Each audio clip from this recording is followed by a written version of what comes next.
We think we know ancient Egypt. Pharaohs and mummies, pyramids and curses, gold masks and elaborate funeral rituals. That is the version taught in schools. That is the version that fills museum wings and tourist brochures. But there is another Egypt underneath all of that. An Egypt that had nothing to do with burial and everything to do with knowledge. The priests of ancient Egypt, the men and women who designed the temples, performed the rituals, trained the architects, and guarded what was written, were not simply religious functionaries. They were scientists, mathematicians, astronomers, physicians, philosophers. The keepers of a body of knowledge so vast and so precise that it shaped everything from the alignment of the pyramids to the structure of their medical texts. And much of it they deliberately kept hidden. Not because it was dangerous, but because in their worldview, knowledge was sacred. Knowledge had weight. Knowledge, given carelessly to those not prepared to receive it, was knowledge wasted.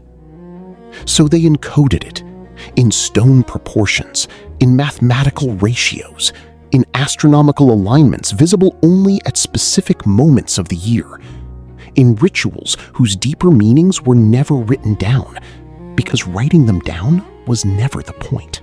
What you are about to see is not mythology. It is not spirituality dressed as history. It is documented, measurable, verifiable knowledge, encoded by a civilization that understood mathematics, medicine, astronomy, and the nature of consciousness at a level that mainstream Egyptology has been slow to acknowledge. Chapter 1. The Mathematics They Should Not Have Had. The measurable, verifiable mathematical knowledge encoded in Egyptian architecture, and why it shouldn't exist when it does. Let us begin with something we can measure. The Great Pyramid of Giza was built approximately 4,500 years ago during the reign of Pharaoh Khufu. Its construction involved moving approximately 2.3 million stone blocks weighing between 2.5 and 15 tons each to a height of 481 feet, making it the tallest structure on Earth for nearly 4,000 years. That alone is extraordinary, but the mathematics encoded in its dimensions are what make it genuinely unexplained. The ratio of the Great Pyramid's perimeter to its height, when calculated precisely, yields a value of 2 pi, the mathematical constant that relates the diameter of a circle to its circumference. Pi was not formally described in Western mathematics until the work of Archimedes in approximately 250 BCE. The Great Pyramid was built 2,000 years earlier. This is not a coincidence. The margin of error in the pyramid's construction, across a base of 756 feet per side, is less than 2 inches. That level of precision does not produce accidental mathematical constants. That level of precision is intentional. The same structure encodes the golden ratio, phi, approximately 1.618, in the relationship between its height and the length of its sloping face.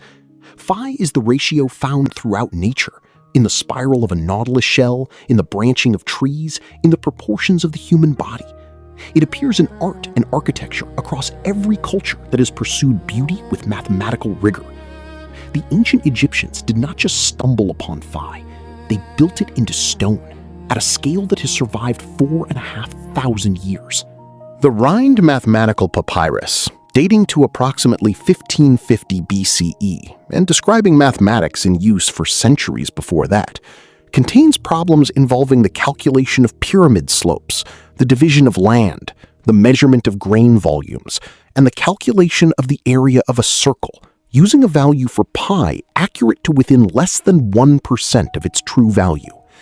It also contains the earliest known reference to the concept of a fraction, the earliest known use of unit fractions in human computation, mathematical tools that European scholars would not formalize until the Middle Ages.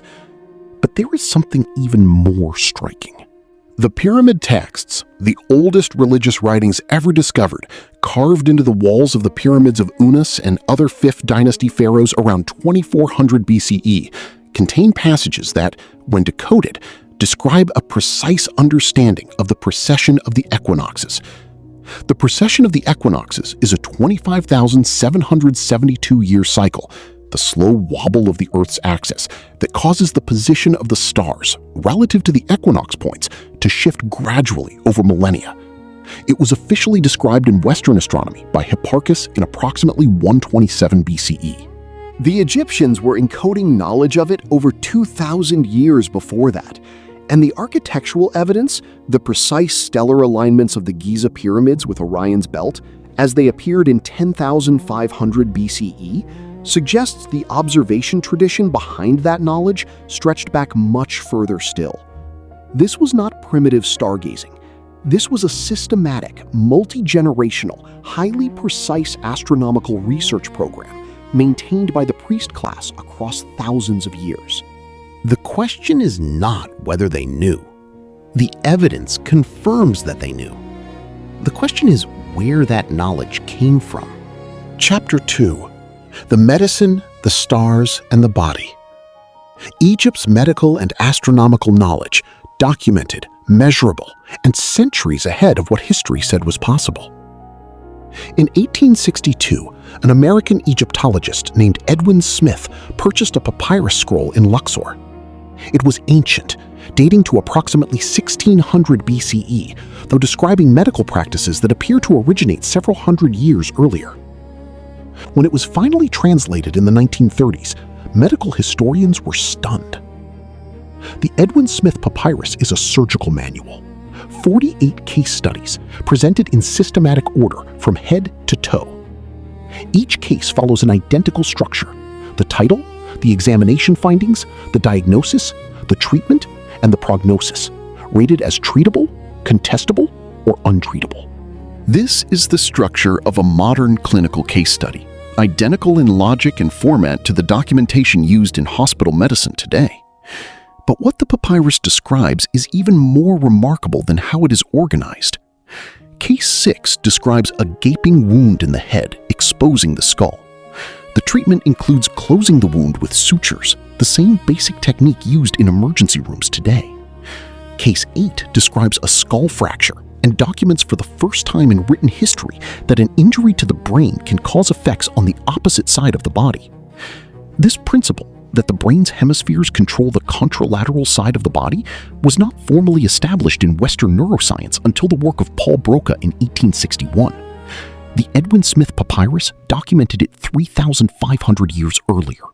The papyrus also contains the earliest known description of the pulse, what the Egyptian physicians called the voice of the heart, and documents that the heart is the center of the blood supply to the entire body. It describes the role of the brain in controlling bodily movement. It prescribes specific herbal treatments, sutures, and bandaging techniques. The Ebers Papyrus, another ancient Egyptian medical text dating to around the same period, contains over 700 medical formulas, prescriptions for cardiovascular disease, diabetes symptoms, depression, and contraceptive treatments.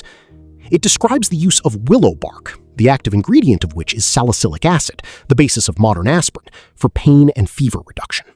Ancient Egyptian physicians also practiced a form of dentistry, conducted eye surgery, understood the basics of infection and wound care, and developed prosthetic limbs.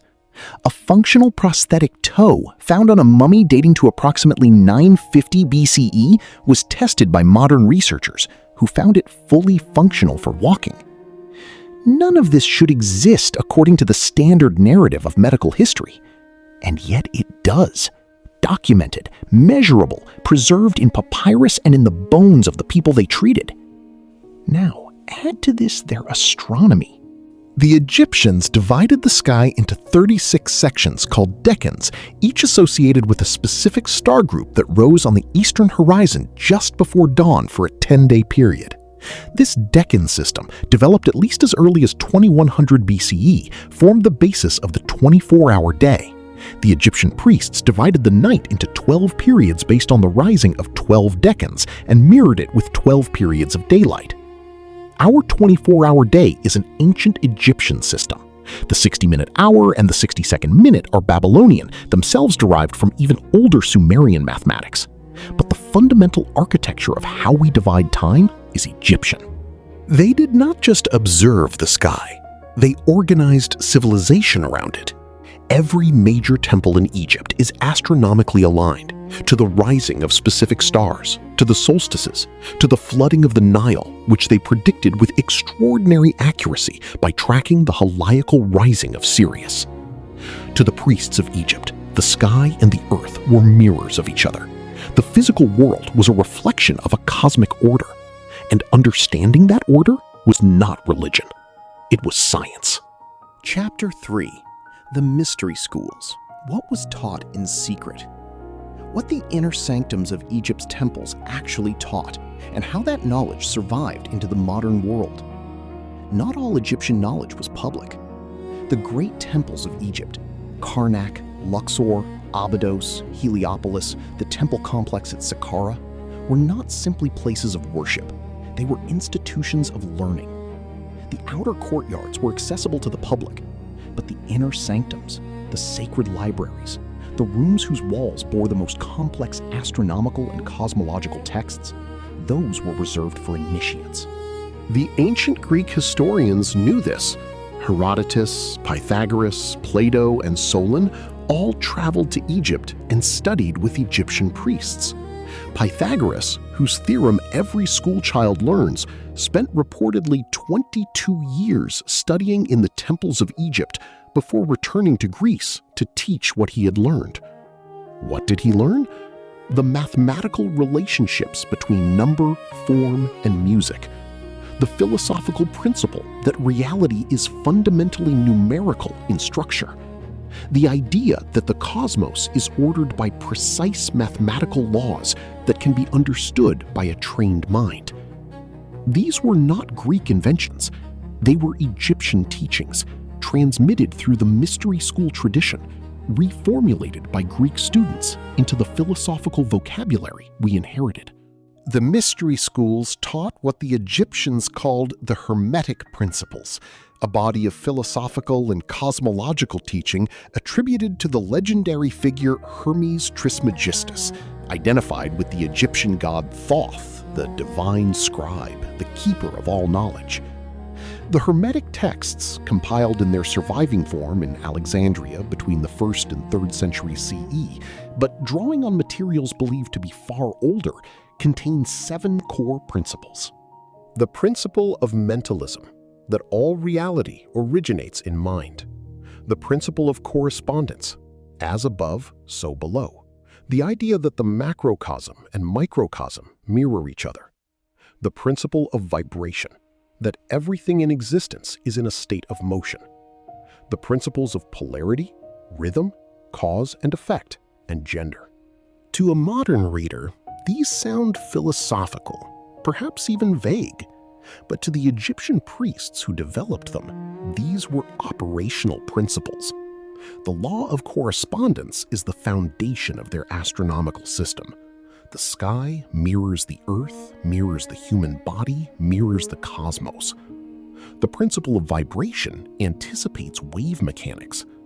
The principle of cause and effect is the philosophical basis of the scientific method.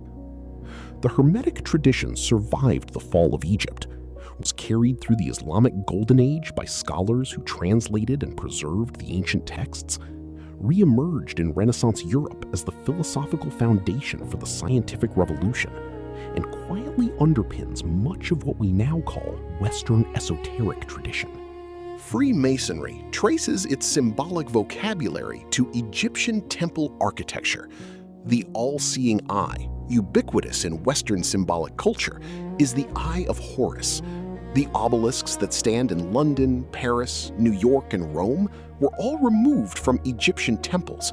The column, the arch, the pyramid, the fundamental forms of Western architecture all have their deepest roots in the stone forests of Karnak and the desert plains of Giza. Egypt did not end. It went underground. Its knowledge, encoded in symbols, carried into every subsequent civilization by the people who understood what they meant. The knowledge was never lost. It was always there, waiting to be read by people who know how to look.